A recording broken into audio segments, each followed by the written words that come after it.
하루에도 수백 개씩 쏟아지는 경제 뉴스들. 복잡하고 재미없고 깊이가 없어서 실망하셨습니까? 복잡한 건 쉽게, 쉬운 건 재밌게. 재미있는 건 깊게 전해드립니다. 뉴스는 이해다. 언더스탠딩. 유튜브에서 언더스탠딩을 검색하세요. 좋아요만 누른 당신 부끄럽군요. 구독 누르세요. 네, 김상훈 기자님 모셔보죠. 나오셨습니다. 어서 오세요.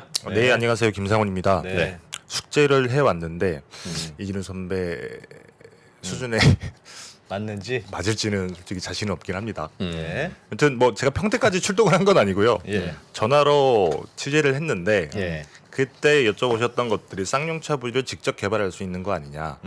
왜안 되는 안 거 하십니까? 아니냐. 네. 결론부터 질문이었어요? 먼저 얘기를 하면 사실 불가능합니다. 이제 차근차근 설명을 조금 드리긴 할 그러니까 안 텐데. 했겠지? 예. 이유를 알고 싶어요. 네. 일단 먼저 최근의 상황을 조금 먼저 그렇죠? 전달해 드릴게요. 예. 어쨌든 에디슨 모터스 계약이 강제 해제가 됐죠. 근데 에디슨 쌍용 모터스가 자동차를 인수하겠다고 했던 네네 에디슨 맞습니다. 모터스가 인수협상자가 됐던 잔금을 못 냈죠? 잔금을 못 내서 계약이 강제 해제가 됐는데 예. 그 이후에 금호 HT라는 회사를 컨소시엄에 추가로 넣어서 우리가 계획대로 인수를 하겠다라고 발표를 하고 회생법원에 특별 항고를 냈습니다. 아, 우리가 계속 할 건데 자동 해제된 게 아니다. 잘못된 거다 맞습니다. 계속 뭐- 우리랑 협상해야 된다. 그렇죠. 뭐 이게 뭐 특별하게 법적인 효력은 없다고 하는 것 같던데. 예. 그리고 본인들이 냈던 계약금도 몰치가 안 되게 가처분 신청을 해놨고요. 예. 그래서 이게 뭐 법원에서 판단을 하겠지만 이것도 이거 법적 다툼이 남아 있기도 하고. 예. 여튼 여전히 에디스 모터스가 계속 이렇게 부쩍부쩍 되고 있는 상황이고. 약간 불씨는 남아 있다. 그렇죠. 그리고 쌍방울 그룹도 최근에 뜨겁죠. 네. 예. 거기 네, 노골적으로 맞습니다. 하고 싶다. 근데 오늘 나왔던 기사 중에 하나가 있어서 조금 제가 들고 왔는데 사진을 하나 좀 띄워드리면 쌍용차 인수한다고 띄워놓고 계열사들이 주식이랑 전화사채를 팔아가지고 네. 차익을 거뒀다라는. 아 벌써? 네. 그래서 뭐 벌써부터 조금 썩은 내라고 해야 될까요? 네. 뭐 냄새가 진동을 하는데 누가 어떤 회사가 어떤 회사 주식을 판 거예요? 그거는 요 그 뭐 구체적으로 뒤에 밑에 나오는데? 있는데 예. 궁금하신 분들은 아마 이 기사 한번 검색해서 보시면 예. 아실 수 있을 거예요. 그러니까 뭐 미래의 산업이라고 하는 회사가 IOK의 주식을 팔았던가 뭐 그랬던 걸로 기억을 하는데. 그러니까 쌍용차를 인수한다고 하면 주가가 오른다고 오르니까. 해서 어. 같이 따라가서 사시면서 같이 올려주니까 음. 저런 짓을 하잖아요. 그렇죠. 그러니까 도대체 쌍방울이 잘못한 거야 아니면 우리가 실수해 준 거야.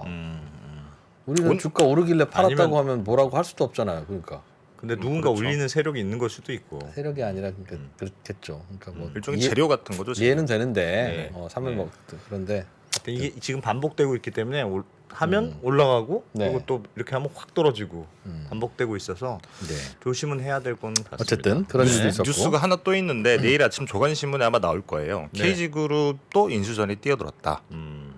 KG그룹. 그렇죠. KG 그룹이면 어떤 계열사 갖고 있는 회사들입니까? KG그룹이 그 2대1을 가지고 있었죠. 이데일리 말고도 그렇죠. 많잖아요. 이니시스, 최근에 동부제철도 동부제철 그 법정 관리됐던 KFC 도 KFC도 있고 이니시스. 이니시스도 있고. 어, 사실 폴리스 커피도 맞습니다. KG그룹은 그래도 돈이 있는 회사이기도 하고 주경 그룹이니까 여기는 그나마 조금 나은 거 아니냐. 그리고 동부제철 같은 경우에도 인수를 해서 실적 턴어라운드를 시켰죠.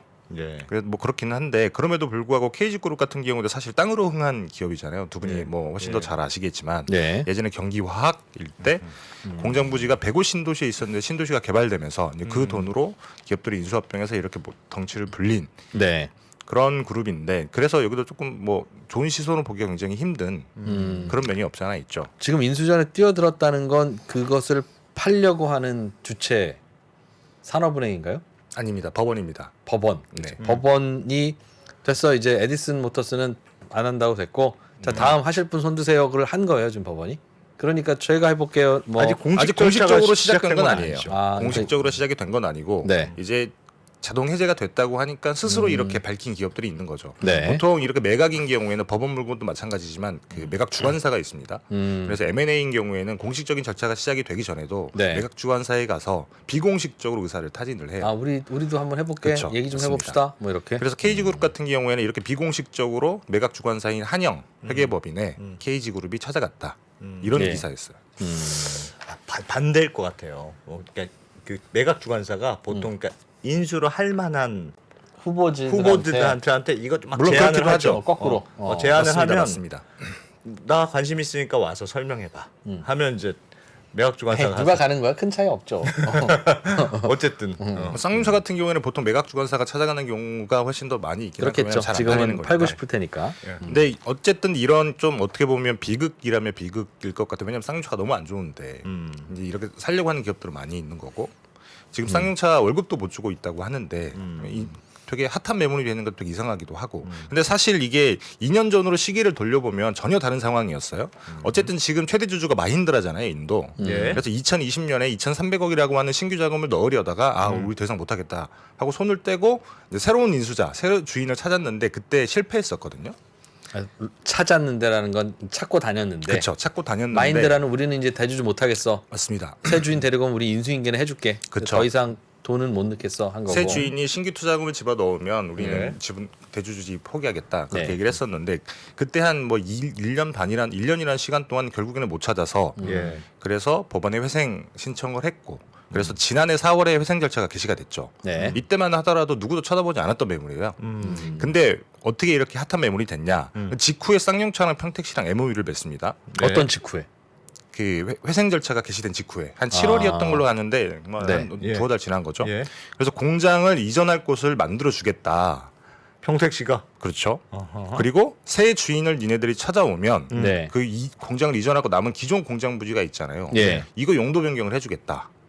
그럼 이미 해주기로 거의 한 거네요, 평택시는. 그게 MOU를 맺은 거예요. 큰 틀에서 용도 지역을 어떻게 해주겠다는 구체적인 합의는 없고 예. 하여간 용도 변경을 하여간 해주겠다. 평택시도 또 그렇죠. 도와주는 쪽으로 할 테니 그렇죠. 주인을 찾아와라. 이 땅까지도 잘 활용해서 해봐라. 맞습니다. 네. 그래서 이렇게 용도 변경을 해주겠다고 하니까 이제 그걸 노리는 사람들이 아. 이제 막 몰려드는 거죠. 그래서 그때 그 회생인가전 M&A 일을 한다고 하니까 11곳이 들어오죠. 에디슨을 비롯해서 SN그룹도 들어왔었고 예. 이런 것들이 들어와서 이제 본인들이 서로 하겠다라고 하던 와중에 에디슨이 우선 협상 대상자가 됐는데 네. 결국에는 인수대금을 만들어 오지 못해서 음. 계약이 자동 해지가 된 네. 그런 그러니까 상황인 거죠. 쌍용차의 대주주가 되면 본인들이 결정할 수 있으니까 내가 그렇죠. 주인이 되면 그 부지에 아파트 짓는 걸로 네네. 이익을 내보겠다. 쌍용차도 뭐 그 돈으로 살려보겠다는 걸 텐데. 그럼 본인이 직접 하면 왜 안 돼요? 그러니까 지금 새로 주인이 될 분들은 그렇게 하겠다고 하고 있는데 그렇죠. 지금 주인인 마인드라 네. 또는 뭐 주채권은행 네. 혹은 뭐 쌍용차는 스스로는 왜 그걸 못하느냐 하는 게 저희 궁금함이었죠. 나 이사 갈래요. 하면 될 것 같은데. 뭐 어려워 이게? 아파트 짓는 거? 일단 그 공장 이전이라고 하는 게 사실 시간이 되게 오래 걸려요. 그 뭐 평택시의 그렇긴 계획은 하겠죠. 2024년에 공장 부지 조성에 착공을 하겠다. 24년. 예. 24년이 계획이니까 그러면 공장 부지 조성을 하고 그다음에 또 공장 착공을 하고 예. 착공을 해서 완공할 때까지 기다려야겠죠. 지금 그 차 만드는 그 공장이랑 똑같은 비슷한 공장을요? 전기차 공장을 지금은 내연기관차만 만들잖아요. 이 네. 라인에서는 전기차를 만들 수가 없어요. 예. 이 라인에서는 전기차를 만들 수가 없어서 네. 전기차 공장을 새로 짓는데 그 공장 부지를 평택시가 주겠다는 거고 그러면 거기 공장이 지어질 때까지는 이 공장에서 정상적인 영업 활동을 해야 되는데 예.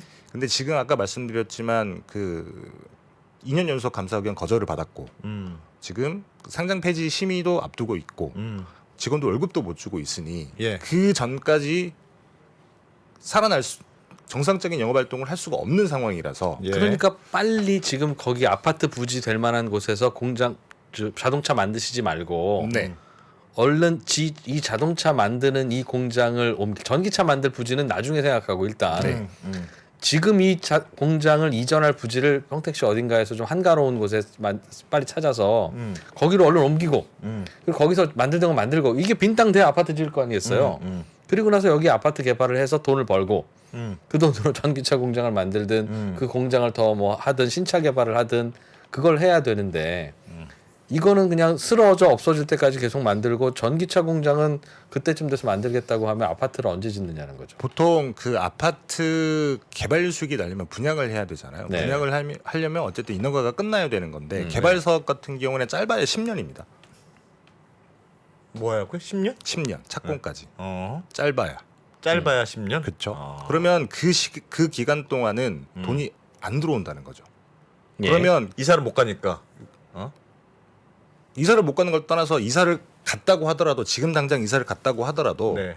이 땅을 개발한다라고 아. 처음 본인들이 민간 기업이 계획을 세웠다고 하더라도 네. 인허가 절차를 다 거치고 사업 계획 만들고 딱딱딱딱 끝나면 빨라야 10년이 걸리는 거예요. 뭐 좀 평택시가 협조해서 단축시킨다고 하더라도 그래도 몇 년은 말씀하신 걸린다? 대로 아파트가 완공이 돼서 입주할 때까지는 그 정도 걸립니다라는 뜻일지도 모르겠는데 네네네. 아니면 분양을 해서 돈 들어올 때까지 분양해서 돈이 10년이 들어와야 되니까. 될 때가 10년인데 그건 직접 하지 말고 누구한테 팔아? 우리 많은 기업들이 세일 앤 리스백을 하잖아요. 네, 대기업들도 자기 본사 건물 팔고 그렇다고 직원들이 어디 딴 데 가지 않아요. 맞습니다. 다시 월세 낼게. 네. 세일 앤 리스백하고 소유권만 바뀌고 세일했으니까 캐시는 들어오고 그걸로 뭐 자사주도 사고 막 그러잖아요. 쌍용차도 평택 공장 그 땅 소유하고 있지 말고 세일 앤 리스백 한 다음에 캐시만 들어오게 하고 요 캐시로 돌리면서 우리 이사 갈 땅 빨리 구해서 이사만 가면 그 다음부터는 여기 아파트 개발은 수 세일 있으니까. 하신 분들이 하는 거고 쌍용차 보고 쌍용 아파트 지으라는 게 아니잖아요. 그게 정상 기업이면 가능해요. 그러니까 네. 부지를 매각한다. 그러니까 예를 들면 용도 변경을 해준다라고 하는 게 담보가 되면 이 부지를 매각을 할 수 있는 거죠. 네. 지금 팔면 그냥 일반 공업 지역이니까 큰 돈을 못 받잖아요. 지금 뭐 담보 가치 평가가 9천억 원이라고 하는데 그렇죠. 돈을 개발을 하게 되면 어마어마하게 벌 수 있죠. 용도 변경을 해야겠죠. 그렇죠. 네. 평택시가 해주겠다고 했으니 용도 변경은 해주겠다고는 했는데 네. 아직 MOU이기 때문에 아. 이게 확정이 된 건 아니죠. 네. 평택시에 제가 전화를 해봤는데 평택시의 대답은 뭐냐면 지금 용도 변경을 바로 해준다는 게 아니라 공장 이전 부지를 우리가 만들어주고 용도 변경도 해줄 테지만 네. 그 비어 있는 기간 동안 쌍용차가 정상적인 영업 활동을 해야 된다. 그래야 우리가 그런 어떤 그 혜택을 주는 게 혜택을 줄 의미가 수 있는 의미가 거지. 있는 거지. 우리가 땅 개발을 그렇죠. 해주려고 하는 게 아니다. 그러면 이거는- 특혜가 돼버리니까. 이거는 닭이 먼저냐 달걀이 먼저냐인데 평택시가 도와주려고 했으면 네. 용도 변경을 해주기로 도장을 찍어주든 확답을 시켜주든 해줘야 이 땅을 비싸게 팔 수 있고 이 땅을 비싸게 팔아야 그 돈으로 쌍용차는 정상화되지. 정상화되면 용도 변경 해줄게요 그러면 그거는 어떻게 그걸 그렇게 근데 해요? 그게 네. 법리적으로도 불가능해요. 그게 왜요? 정상 기업이라고 하면 가능한 건데 네. 아까 말씀드렸지만 지금 회생 절차 개시가 돼 있잖아요. 법원이 지금 그렇죠. 주인으로 법원이 돼 있죠? 관리인 관리에- 파견해서 관리를 하고 있는데 예. 그 법을 보면 잠깐 사진을 띄워드릴게요. 일단 회생 절차 개시가 되면 네. 그 이런 그 명령이 내립니다. 재산을 팔지 마라. 예. 그러니까 동결을 시키는 거예요. 아 법원이 관리를 하면 그렇죠. 재산을 팔지 말라고 한다. 당장은 그렇죠, 당연히 법원이 있는데 몰래 팔면 안 되니까. 그렇죠. 그러니까 회생 절차가 끝나지 않는 이상은 그때까지는 재산을 팔 수가 없는 거예요. 법원은 함부로 팔 수 있는 권한이 없다. 그러니까 예를 들면 주인이 들어오면 나는 뭐 땅을 팔고 싶어. 그리고 나는 싼 데로 공장 부지를 이전할 거야. 그건 가능한데 법원의 경우에는 자산을 함부로 팔면 안 된다. 그렇죠. 회생 절차라고 하는 게 네. 회생 채권을 가진 사람들의 예. 그 사람들이 신청을 하는 거잖아요. 네. 내가 돈을 못 받으니까 돈을 받게 해주십시오.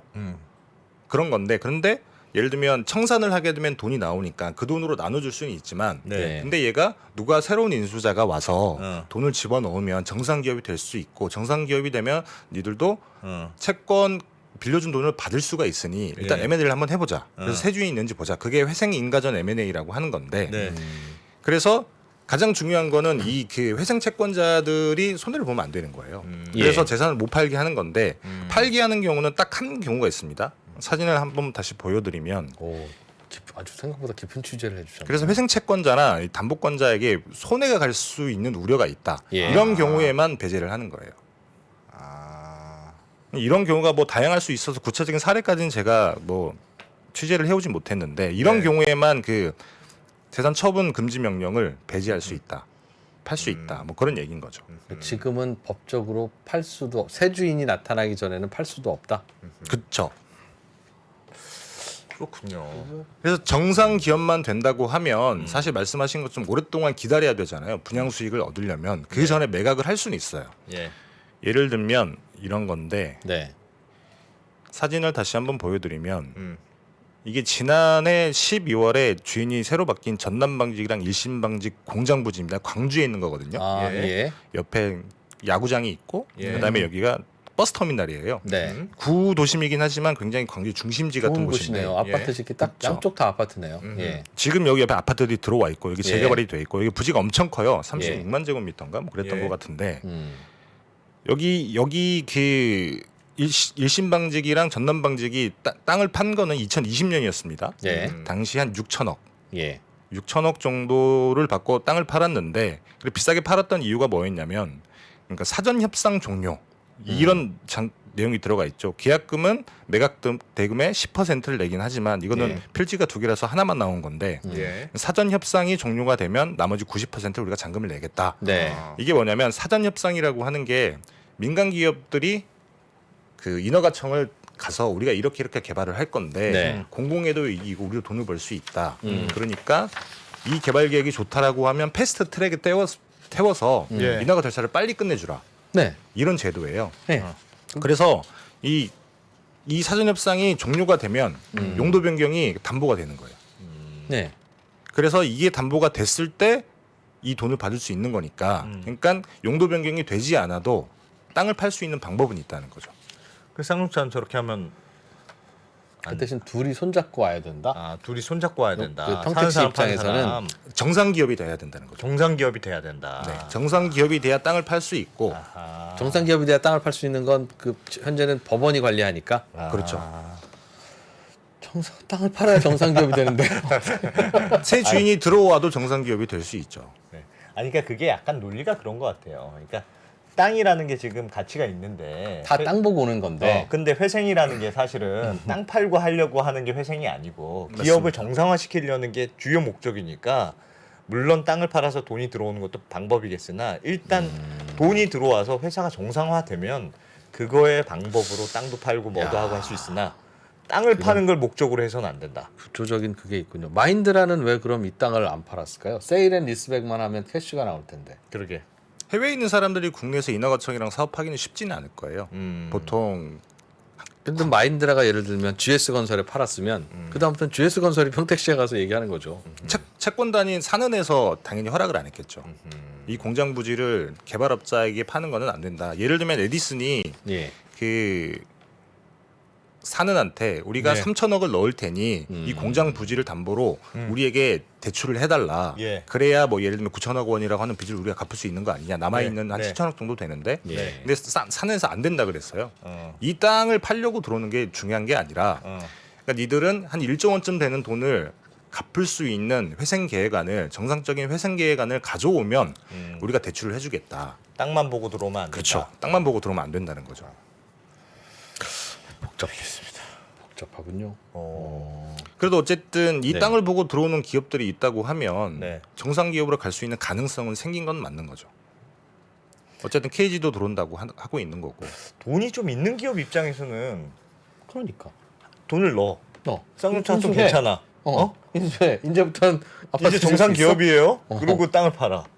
그럼 되겠네. 제가 돈을 얼마나 버는지 한번 대략적으로 계산을 해봤어요. 예. 사진을 한번 띄워드리면 이 공장 부지 면적이 85만 제곱미터 정도 됩니다. 네. 아, 저것도 예산해 보셨어요? 네. 네. 예. 그래서 지금은 일반 공업 지역이라서 아파트를 지을 수가 없는데 준 네. 주거 지역으로 바꾸게 되면 저거 평택시가 해주면 네, 건폐율이라고 하는 게 70%가 돼요. 네. 건폐율이 뭐냐면 전체 면적에서 건물을 지을 수 있는 면적이에요. 네. 70% 이하로 해야 되는데 예. 그리고 용적률은 건물을 지을 수 있는 예. 네. 연면적이죠. 이게 500%로 바뀝니다. 네. 그러면 개발 이후에 분양 가능한 연면적이 한 297만 제곱미터쯤 돼요. 네. 그러면 이게 85제곱미터 기준으로 하게 되면 한 3만 3만 5천 3만 원. 5천 개가 나온다고? 네. 예. 그러면 분양으로 거둘 수 있는 매출이 한 17조 원 정도 됩니다. 17조 원. 네. 근데 여기에 뭐 원가 같은 게 물론 이건 최대치고 제가 굉장히 거칠게 계산을 해서 실제로 이 금액이 나올지는 모르겠지만 저거 하면 한 10조 원 정도 들어요.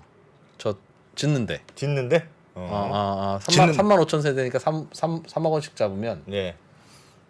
10조 원쯤 듭니다. 네. 원가 그러니까 건축비가 얼마나 건축비가, 들지? 네. 건축비가 그 제곱미터당 210 뭐 그럼 한 4만 원 정도 되더라고요. 7조 원쯤 들겠네요. 그래서 건축비 원가는 6조 정도. 네, 7조 원. 예. 그래서 어쨌든 분양 수익으로 거둘 수 있는 건 11조 원 정도. 이건 최대치긴 하지만 이 정도 예. 나올 수 있다고 계산이 되는데 물론 여기서는 공공기여라는 걸 해야 됩니다. 와. 그러니까 그 개발 사업을 하니까 음. 늘어나는 기여가- 개발 그럴 이익의 수 있겠죠. 60%는 뱉어내야 돼요. 네. 그래서 수익은 당연히 이것보다 훨씬 더 적을 수는 있지만 어쨌든 수조 원의 개발 이익이 남을 수 있는 사업이라는 거죠.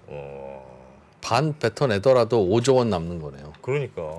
그러니까 저 5조 원 남는 사업이니까 저 땅을 4조 원에 사도 되는 할만한 거잖아요. 거네. 그래, 할 만한 거네. 그렇다고 그럼 하면 누군가는 그렇다는 4조 원에 살 텐데 4조 원이 있으면 음. 그런 사람한테 4조 원에 팔면 되지. 지금 왜 왜 쌍용차 에디슨- 경영자를 찾느냐는 왜돈 없는 에디슨한테 판단? 아니, 땅을 파는 땅을 그 파는 것도 괜찮을 수 있기는 하지만 네. 사실 개발을 하게 되면 더 많은 이익이 남을 수는 있잖아요. 그러니까 예를 들면 새 주인이 들어와서 네. 돈을 넣어서 쌍용차가 정상적인 영업 활동을 하지만 예. 근데 사실 자동차 산업이라고 하는 게 엄청나게 많은 돈이 필요한데 한 1조 원 정도 가지고도 이렇게 신차 개발을 하고 전기차 만들고 이렇게 쉽지 않으니 예. 개발을 해서 나중에 그 돈을 다시 또 투자를 하게 되면 훨씬 더 좋은 기업이 될 수 있지 않겠냐. 그 욕심을 아직도 부리. 뭐 제가 생각하기에는 뭐 나쁘지는 않다고 생각을 해요.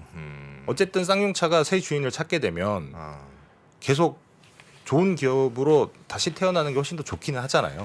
땅을 팔고 그냥 그러고 있다가 또 망가질 수도 있으니까. 아니 그동안 사실은 쌍용차가 워낙 빚도 많고 네. 그래서 이게 누가 살 수 이 얘기 들으니까 한 1조 원이 아니라 한 5조 원 남네요. 돈만 좀 있는 기업이면 할 만한 그 M&A 같은 생각이 드네요. 그렇죠. 그러니까 이 땅을 개발해서 이익을 남길 수 있다라고 생각하는 기업이면 물론 이렇게 계산법이 저보다 훨씬 더 구체적이고 현실적일 거예요. 저는 야. 굉장히 조금 거칠게 계산을 한 건데 그러면 충분히 뭐 살만하죠. 그러니까 사는 애 입장에서도 땅만 보고 들어와서 예를 들면 에디슨처럼 그렇죠. 난 돈이 없으니까 그걸 담보로 돈 먼저 빌려주시면 이렇게 하는 건 안 되지만 내 돈을 먼저 넣은 다음에 하는 건 가능할 거 아니겠어요. 그렇죠.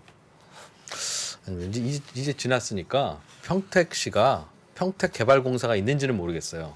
없으면 경기개발공사 만들듯이 만들고 하나 만들어서 공기업 시행사, 평택시 시행사 만들고 어. 대장동에서 했던 것처럼 돈을 빌리든 아니면 다른 시행사를 찾든 네. 해서 그 사업을 하시면 돼요. 평택시가 네. 아니 4조 원을 은행에서 론을 하든 혹은 뭐 투자자를 모으든 쌍용차가 하면 되죠. 굳이 뭐 쌍용차는 지금 자동차 만들어야 되잖아요. 차회사니까. 그러니까 어차피 이 부가가치는 땅에서 나오는 거니까 땅에서 나오는 예상 부가가치가 5조 원이면 쌍용차한테 한 4조 원에 사서 그 사업을 하시고 평택시가 평택시가 하시고 뭐 다음 들어오는 투자자도 가져갈 수 있겠죠. 그리고 나서 쌍용차는 5조 원 벌 수 있는 땅인데 4조 원에 팔았다고 아까워하지 말고 그 캐시 들어와 있으니 네. 그걸로 전기차 공장도 짓고 뭘 해보든 아니면 그거 그래야지 지금 아니 물론 정상 기업이 들어오고 난 다음에 뭐 그 팔 수는 있겠죠. 네. 뭐 어떤 그 뭐 선택을 할지는 모르겠지만 야, 알겠습니다. 쌍용차도 가야 되나? 재밌네요. 아무튼 완전 그런 구조입니다. 아니, 그러니까 이- 왜 안 되는지 예. 복잡하네요. 땅이 네. 중요하다는 얘기는 들었는데 좀 이렇게 구체적으로 보니까 야 느낌이 다르네요. 복잡한 게 있네요. 알겠습니다. 하여튼 쌍용차는 땅을 잘 봐야 된다. 방법은 있는데 누가 깃발 들고 하는 사람이 없네요. 평택시도 그렇게 할 이유가 없고 네.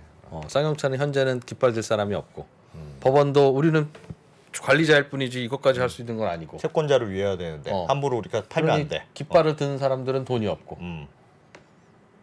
돈이 돈 있는 사람들은 좋아하겠군요. 인수해서 쌍용차 고용 보장하고 막 계속 그래야 될 테니까 네. 피곤한 거죠.